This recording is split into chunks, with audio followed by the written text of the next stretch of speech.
Hi, everyone. Kyra Schaefer here, As You Wish Publishing at asyouwishpublishing.com. I am so ecstatic to get to have with me today a soul sister, a beautiful friend, a beautiful human, the most amazing Tara Ijai. And I'm going to read you her bio while we're at it here. All right. So Tara, we're going to talk about love today. Tara lives in Phoenix, Arizona with her husband and 2 teenage boys and is the founding love rebel at Love Glasses Revolution. You'll find her sporting her heart-shaped sunglasses and incessantly advocating for love, reminding herself and others that there is always a choice on how to show up. Tara believes love is an action word, and that means getting involved in helping to lift your community, and considers herself a love activist. You can reach her at myloveglasses.com. So I am thrilled to have her with me. Here she goes. Hi, Tara. Hi, Kyra. Thank you for having me today. It is my pleasure. It is my pleasure. All right. So we're going to talk about love. And feel free, guys, if you're watching, write in the comments, say, hey, if you want to just pop your name in there so we know who's listening, who's watching. So let's talk about love. One of the things that, hey, Raina, she's coming on saying hello. Hey.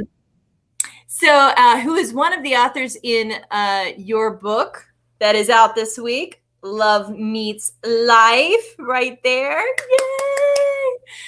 Congratulations. This book is now international bestseller in multiple categories across the board. Unbelievably wonderful success. So congratulations, Tara, on that and all of the authors.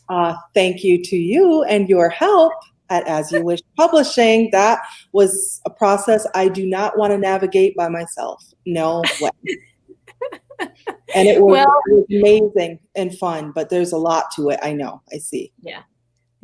Well, it makes it easy when we have as many dedicated and empowering and empowered authors as you have in this book, and brought together under a collaborative experience of bringing people's hearts and souls and beings together to create an opportunity for more love and more kindness in this world.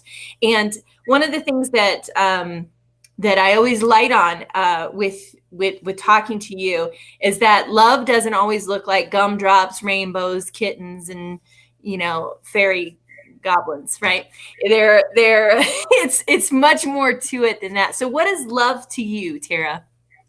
Well, I mean, I'll tell you the one thing that I was talking to somebody the other day that it wasn't. Like I try to be very careful not to allow it to be what they're calling toxic positivity these days, where they're not addressing real issues, and that you just, whatever is negative in the world, you just keep turn inward, and, you'll find all the answers there. And that is correct to a point, right? But I do believe it's an inward and outward expression. Love is action. It's something that's all the way aligned. And sometimes I think we're missing some of that piece because, we have a lot of, work to do in the world with love. And that's, to me, in the form of justice and things like that. Yeah. It is it's a very fine line, because it is easy for me, for people that I know in many, many ways, to go, everything's divine, everything's zen, everything is going to work out perfectly. There's a reason for everything. And we can kind of have some of these cliches just top of mind, ready to go. When we, and I'm going to say me specifically, when I don't feel safe to put myself out there in a way that could create conflict, or something that could, because I'm also a recovering people pleaser. So if I put myself out there in a way that creates conflict or creates more hardship, or I don't understand all the angles, and so I can easily just go, everything has its purpose, everything has a reason. But me showing up in a way, any way that I possibly can in the most loving way doesn't always look like, well, I'm just going to agree with you, or I'm just going to, you know what, that's their thing, or that's how the government works, or that's how this works, or how, it's always been this way. Who am I to say that it should be different? And the answer is asking that question of myself and going, who am I not to ask that? Who am I not to say, wait a minute, I don't like that. I don't like it when my brothers and sisters are treated in this way, or less than, or not in an equal manner. That doesn't make sense to me. And I think it's okay to stand up for those things when we feel it. At minimum, if we feel it, we know there's something that's happening that's off balance, because that's what this world is. It's all about balance. So what else do you have to say? I agree. I hear you loud and clear. It is, and years ago, I was in the same place. I mean, even though I dress like this, as a Muslim, by the way, in case anyone's not, watching. Assalamu alaikum. Walaikum salam. That means peace and blessings be upon you. Yes, I love that. That. And,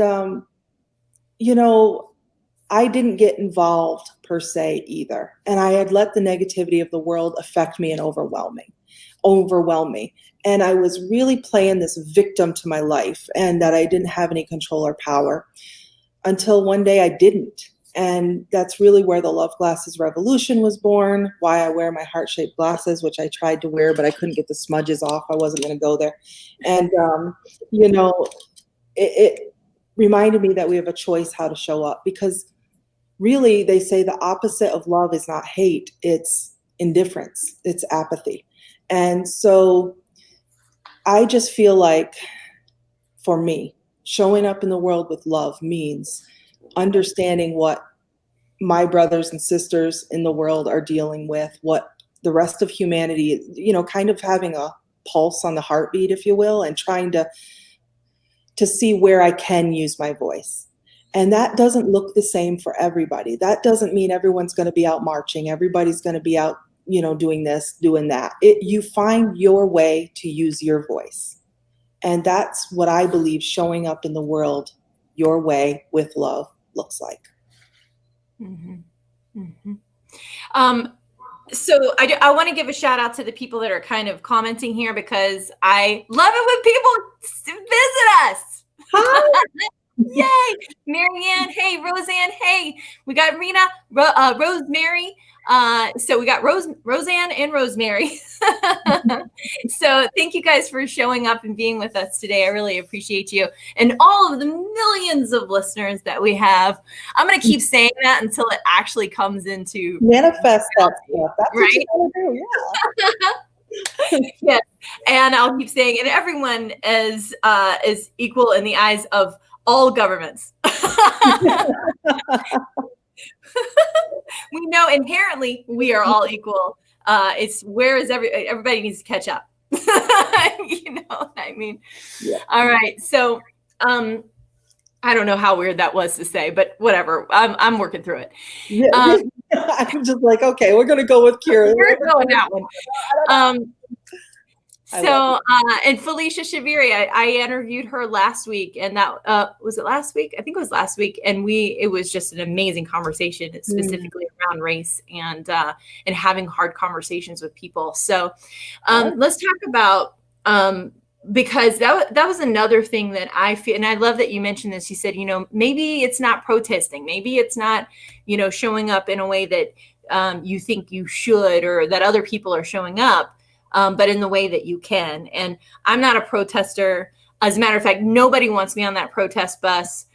I will probably complain the entire time. And as soon as we get in there and get down the road, I will have to pee.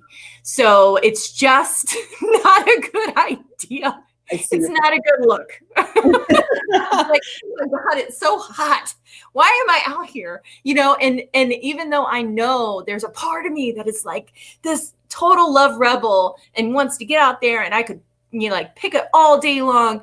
There's also this really clear awareness that I have about who I am and how I don't want anyone else inflicted by that. However, I can have people such as yourself on programs, on platforms, writing books, doing things like that.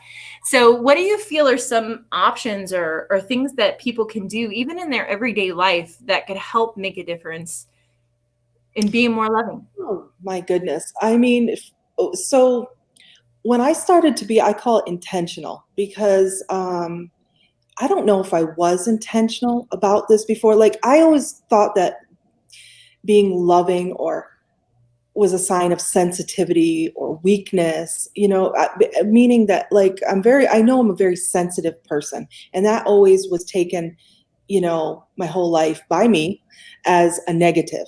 Like, so I just one day decided that this was actually not a weakness, that this was probably the most courageous thing and strongest thing I could be for me in the world. Like, how I show up is so cool. Like, I'm good with this now. But it took me a long time to get there. And then I started making it like intentional, like, who am I supposed to meet today? Like, I'm going to wake up. Who am I going to know? Who am I going to meet? And it became this thing that became very obvious, especially pre-COVID when I was out in the world, that you'd go to a grocery store and you would have this interaction that would be seemingly so nonchalant. And I would walk away knowing soul to soul that I was supposed to meet that person that day. And I think those things, the realization that you're looking for the positive, really gives a lot of benefit of the doubt for times when it's not. And I'll give you an example of what I mean.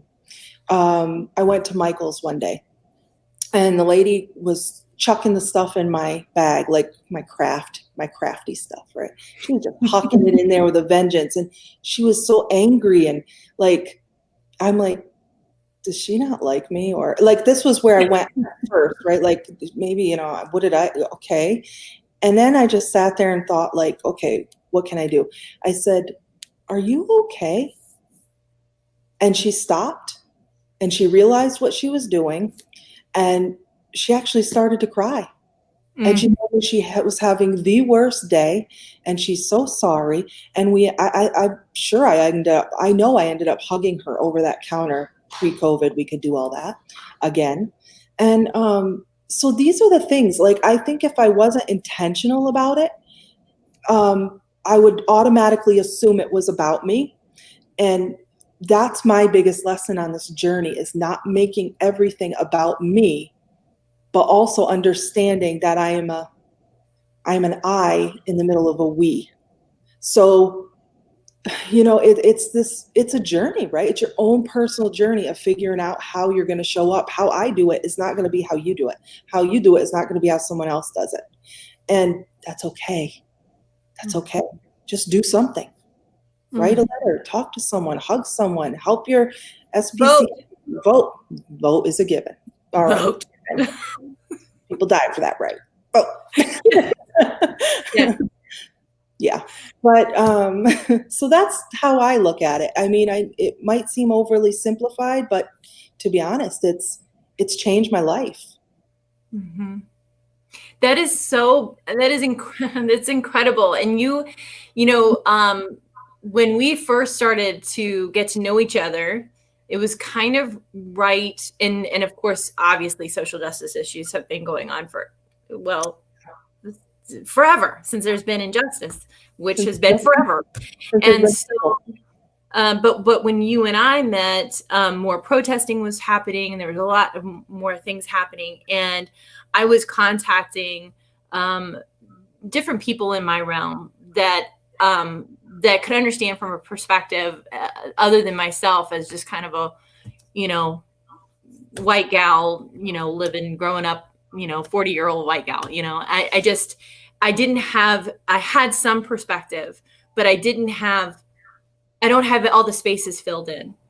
And so when I messaged you and I said, am I saying this right? Am I allowed to say this? Am I supposed to be doing this? And that was the thing you said to me. You said, it's about intention. What is the intention underneath it? Are you intending to be harmful?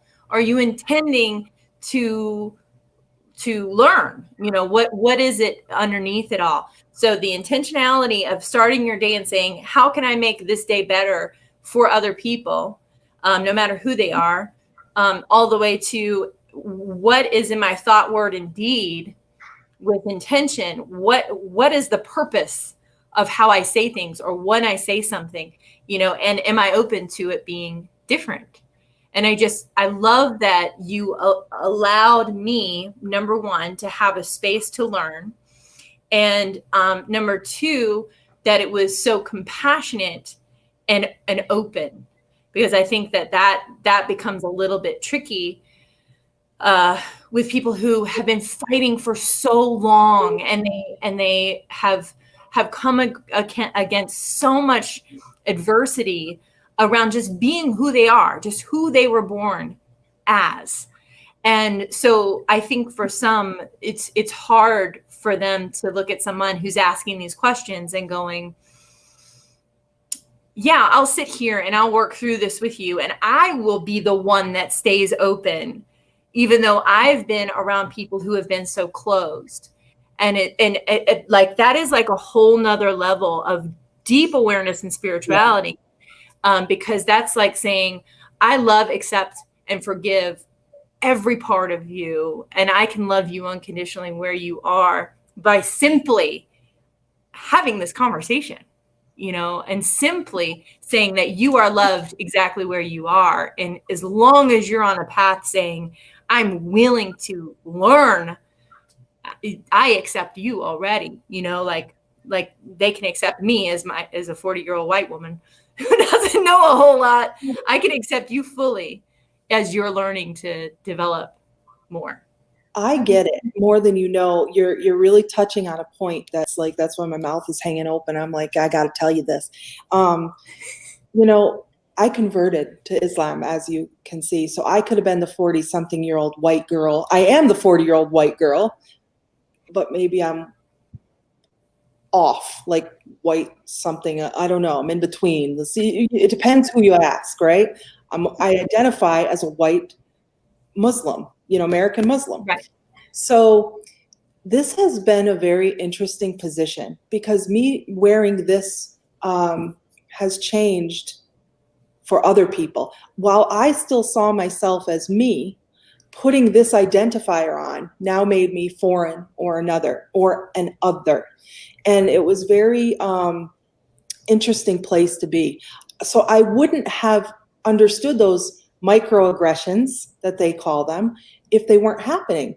So for example, I will get oftentimes, where are you from? Now that might seem so innocent to people. It's actually not, because most people would be like, oh, where'd you grow up? Where, you from around, whatever.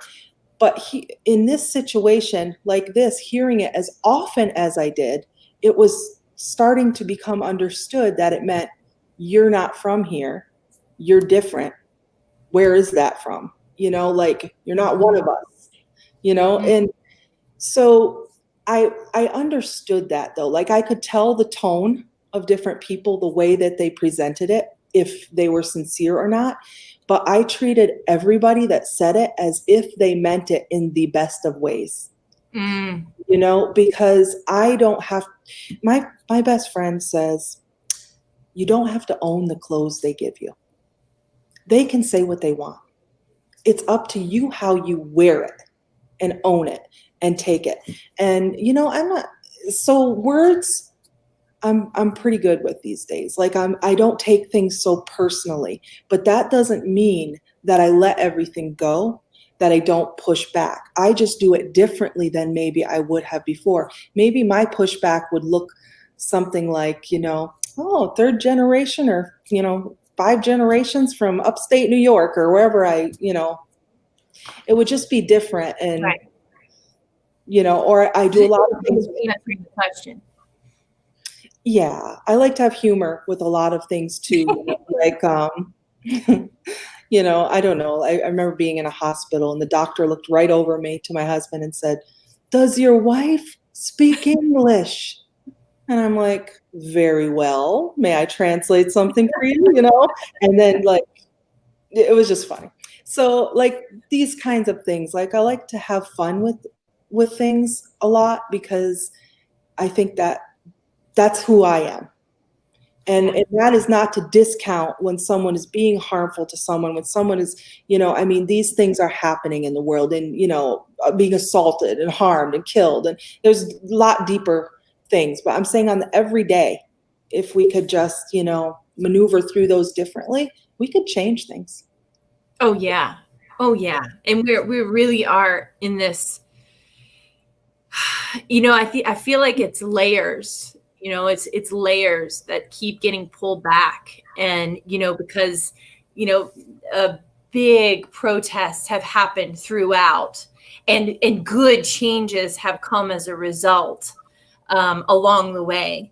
And so this year is another layer, and maybe next year will be another layer, and next year will be another layer, and it'll just keep getting better. That is my prayer. That's my hope. That's my belief. I feel like it could even be a knowing.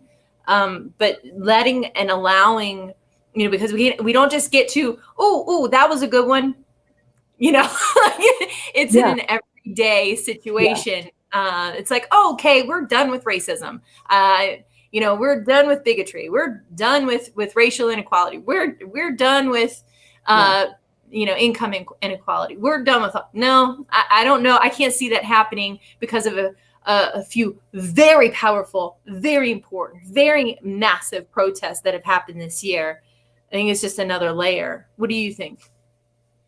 Yeah, definitely. I mean, it's a lot of work. It's a lot of unraveling belief systems and thought patterns that are in our heads. Unconscious bias. It's being open to being wrong.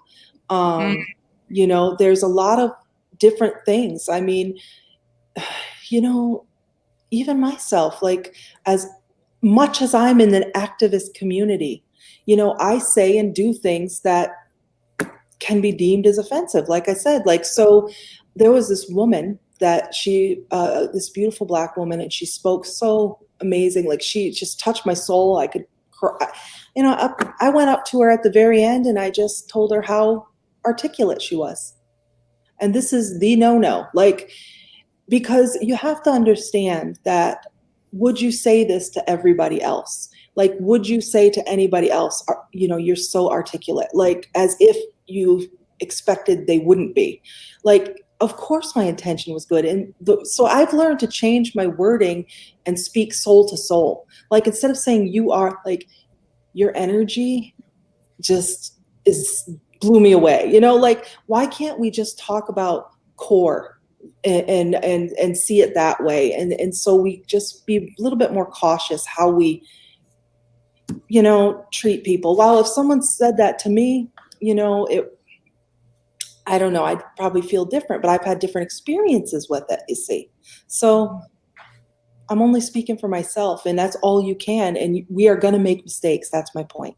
But be wrong, be open to change. I'm sorry. Yeah. How can I do better? I mean, just simple things. Yeah. And I noticed that too, just reaching out to our people of color within our author community, just checking in. And what I noticed 100% of the time was just, they were just like, yeah, I'm fine. They were, just open. Is there anything I can do better? No, everything is good. But if there was a need and they said, this is what I need you to do, I would take it all into consideration and do what I could, because that's the other part of it, is that if you ask somebody, hey, how can I do better? And then you don't do it better, or you don't take that idea, or you don't, make a different suggestion, say, I can't do that, but I can do this. Then you're not really asking them, what can I do? You're pandering. And so yes. I think that's a really important point. If you want to help make a change, do the thing. It's uncomfortable. And sometimes it's uncomfortable. You're not used to the thing. But this is where the biggest growth happens, right? And to be fair, if your bubble consists of, your 5 friends that are not diverse and that's all you've got. I mean, you have to expand your horizons. You have to open up and know people. And I just think this is such a beautiful thing anyway. I mean, I would never want to have just such a small world. You know, I love all the things, all the people, all the religions, all the, you know, backgrounds, whatever they are. It's so cool. Like and the difference is I'm not scared of this because we start to learn to have our boundaries with what's okay and not okay for us. You know, that's what we need to practice is loving everybody and then having your own self-love.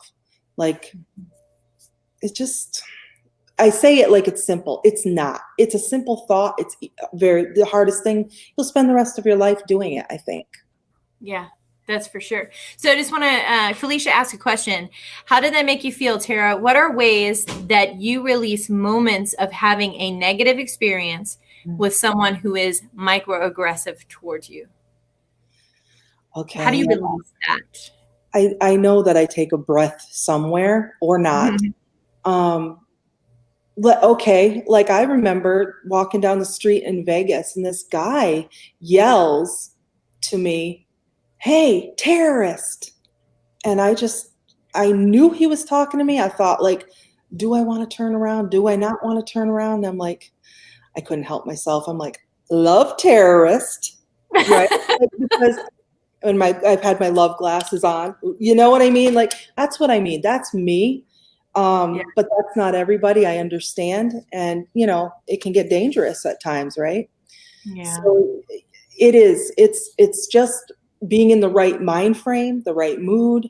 For me, it's, I used to be really angry about these things and live in fear. And once I decided and made that decision that I'm not going to let them affect me, like that I get to have joy in my life. This is my life. We get one, depending what you believe. I mean, you know, we're open to that. You can go around times. We don't know. But in this life right now, they don't get to tell me how to be because I'm a rebellious person, right? You know that. I get to show up with joy. I get to have fun. I get to live my life. So I do tend to push back that way with humor and whatever, which oftentimes disarms people.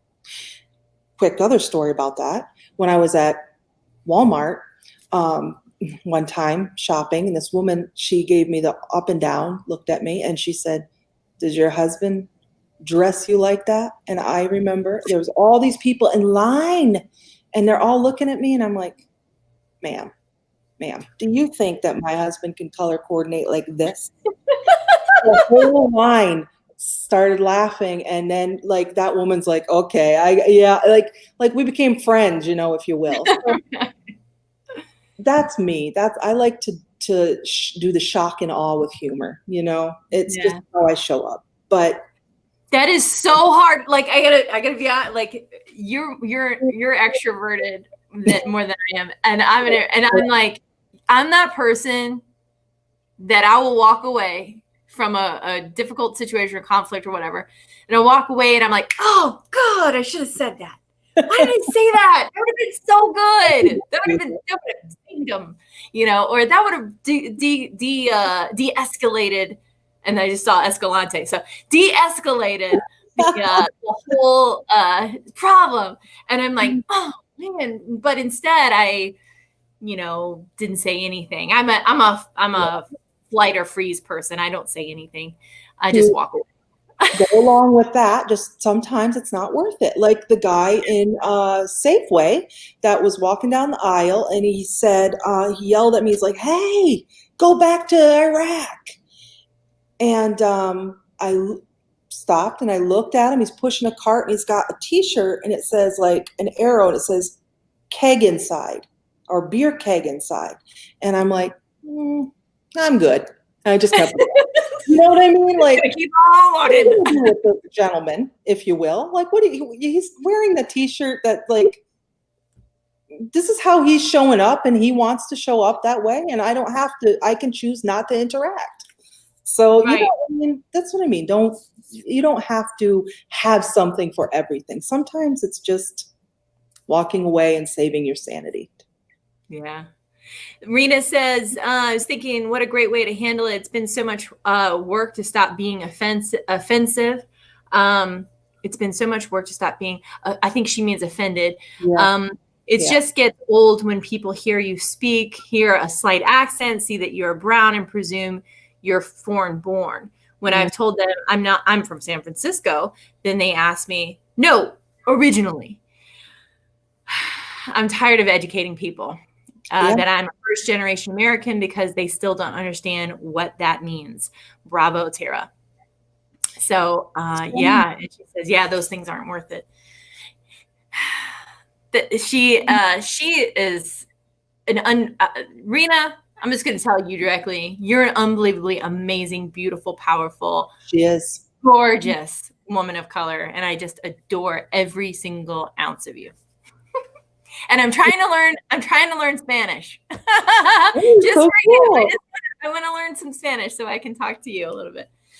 Yeah, that's the other thing I think is good. You know, like learning some things like assalamu alaikum or learning some different varieties of different cultures. I did not really have that, growing up. Like we kind of had, black, white. I grew up in the South.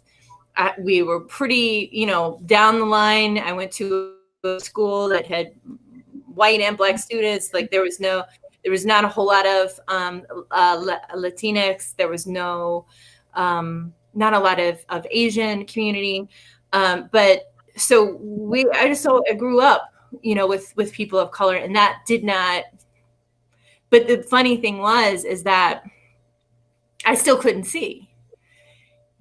So even though we have similar cultures and similar, we have food in common and dialect and, conversation and all that kinds of stuff, I still didn't see that struggle that was there. And so, as I'm continuing to educate myself, I see that.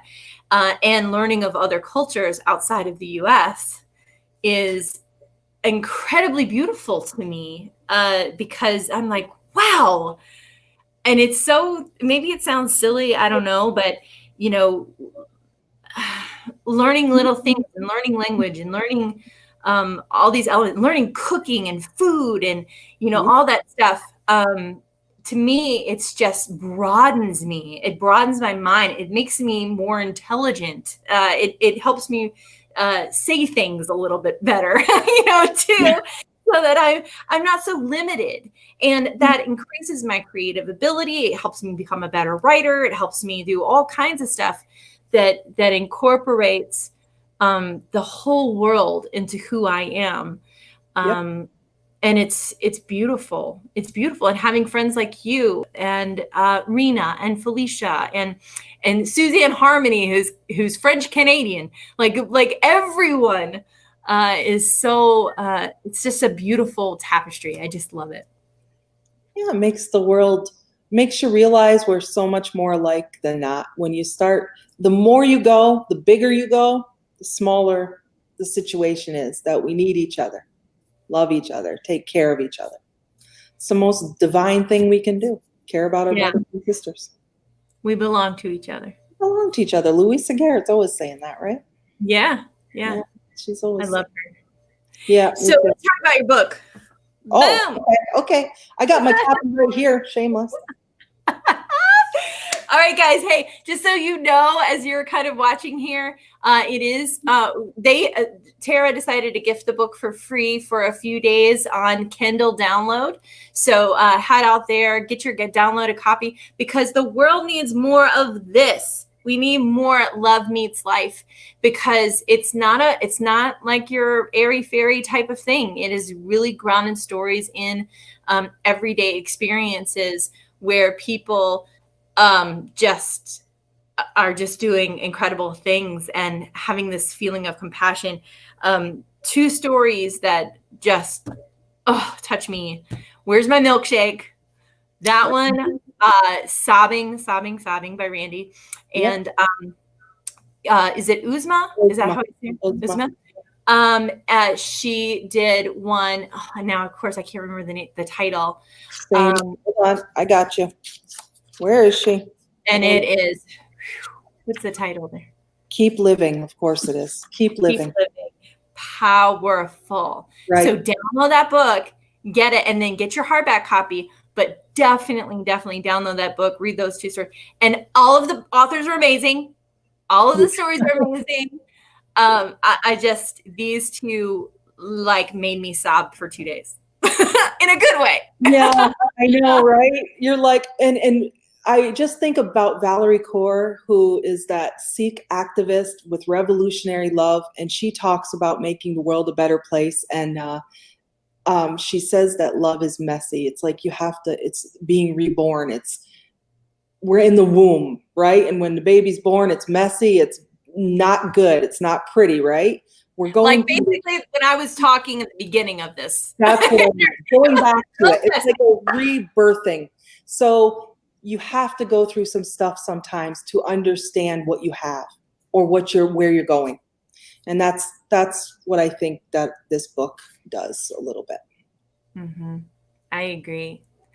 The authors in this book there are 53 of them, and Tara wrote the foreword of this book, and it is an absolute joy to read. You can read it in a couple of days, but really to absorb it, give it some time. I like to read, when I'm not proofing a book, I like to just digest books like these, and I'll probably go back through it again, just because there's so many pieces and so many elements of all different types of people, all different walks of life who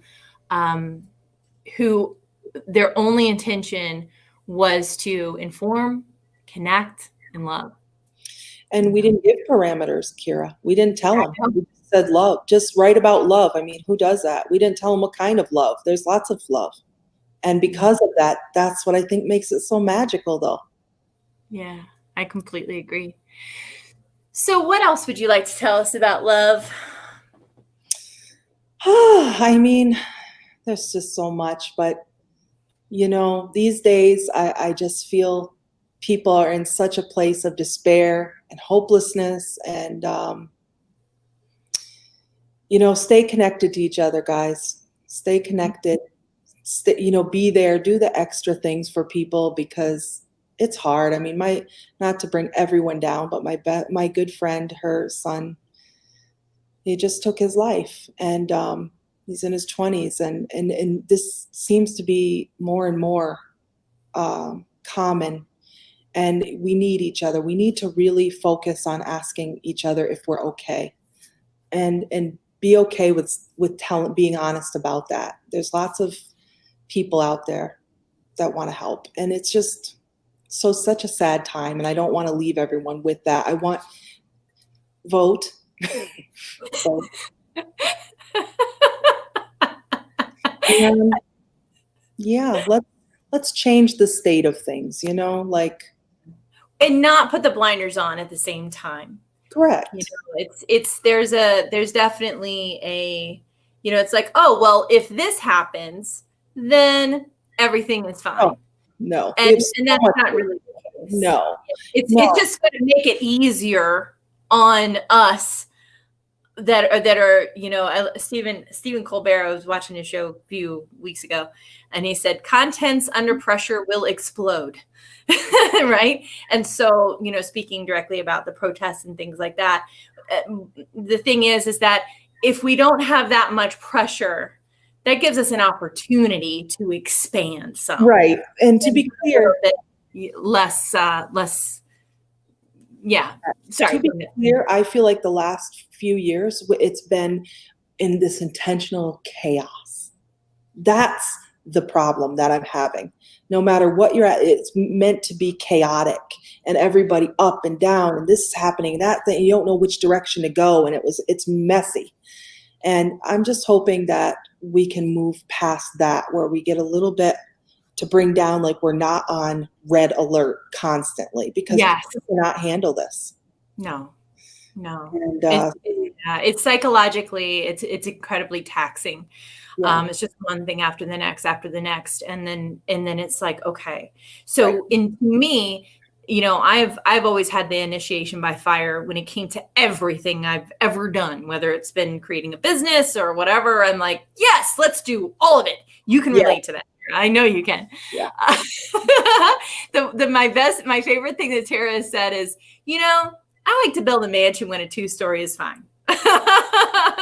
and I can so relate to that because I think I got to do it the best. I got to do it the hardest. I got to do it, the fastest. I've got to do it now.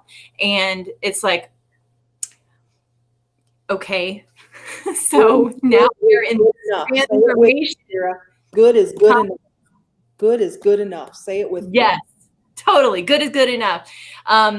So, but in this environment that we're in, it is like it's initiation by fire.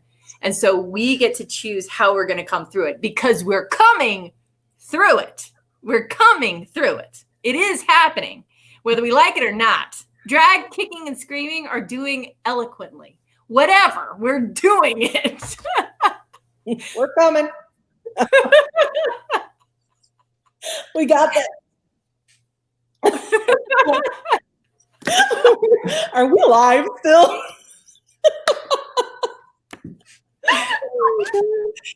Anyway, we've lost it. We've officially lost it. It's done. It's launch week, baby. That's how my book. Okay, here we go. You guys, all, right. All of you. We need to have a giggle. Serious racism. We gotta really knock it down on.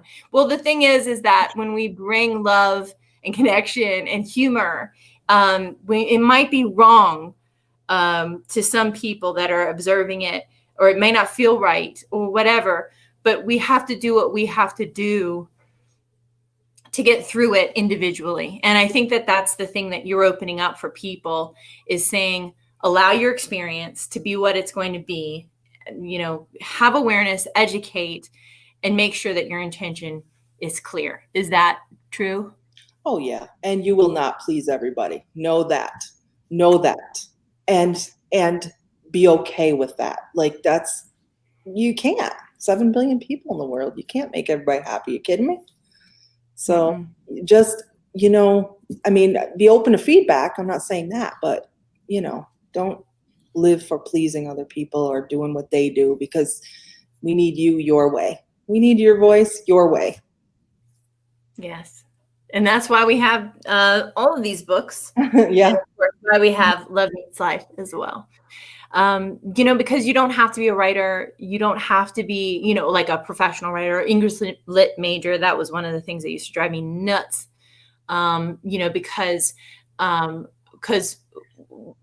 African American or Black American women, there was actually one recently that they were broadcasting on Google, but no opportunity, no education, still wrote, still became published themselves, in the late 1800s. So there is nothing that says that you can't express or you can't get out into this world in a book or whatever because of your circumstances or because of the limitations, perceived or real. And so, that's what I love about doing these books is that giving people an opportunity to speak and say what's on their mind and their hearts and in their being, and doing it really, really well. So Tara, you gave these authors an opportunity to speak their truth. And I'm always going to be grateful to you for that. Well, thank you for offering the platform, because I didn't even know about its availability before that this could be a thing. And just watching everybody go from not thinking they had anything to say 3 months ago to now out there, like, look at my book. And like, they're so proud and their smiles and they're, people are asking for their signed copies and they're making author pages. And, this is just, it's what you live for, right? You lift people up. Yeah. So that brings me, I just want to mention this to everyone before we go here. I am acquisitioning for authors for a new book called Ordinary Oneness. And it is called, and the subtitle is Simplicity of Everyday Life with Love, Grace, and Hope. I think that's the subtitle. Anyway, you guys can go out there at asyouwishpublishing.com/collaboration and check that out. We have about 20 spots still open. I'd love to have you join us for that. So now I gave my shameless plug. What are some, let's leave them on a positive note. What's something good you can tell them? The millions of listeners. We're going to be okay. Love each other. We're going to be fine. Everything's going to be okay. That's it. That's it. Perfect. Well, somebody said something the other day was so perfect. You've made it so far 100% through the bad days with 100% success rate so far. And I thought, God, that's powerful. Even when you don't feel like it some days. You're here. You're here now. You're here. Mm-hmm. Yeah. And because you are listening to this, you're going to absolutely extra super duper be okay. Yes, for sure. Yes. All right, guys. Well, you can find Tara at, what's the website again? myloveglasses.com is myloveglasses.com. My website, yeah. And I'm all over social media. And you can be my friend. Like, I'm that person. Just be my friend. I love that. Just be my friend. So, yes, thank you everyone for listening. Thank you for watching. Thank you so much, Rena and Felicia and Roseanne and Rosemary. You guys make my life so good. Roseanne said, this was so enjoyable. Thanks. Yay. Thanks, Roseanne. Thank you. Yay. One thing to say. And then Rena said, love the redhead. How do I say head? Yeah. Thank you, Rena. Yeah. And just everybody's just, thank you. We love you guys so much. And if you need anything, I'm at asyouwishpublishing.com. Please head out there. We've got the Easy Publish package. We want to make publishing easy for everyone, accessible and affordable, which is really our main goal, to make sure that you get your voice out to the world, because every story truly does matter. Go out, get Love Meets Life, download it today for free, and then buy your paperback copy. Yep. All right, guys, we'll talk to you later.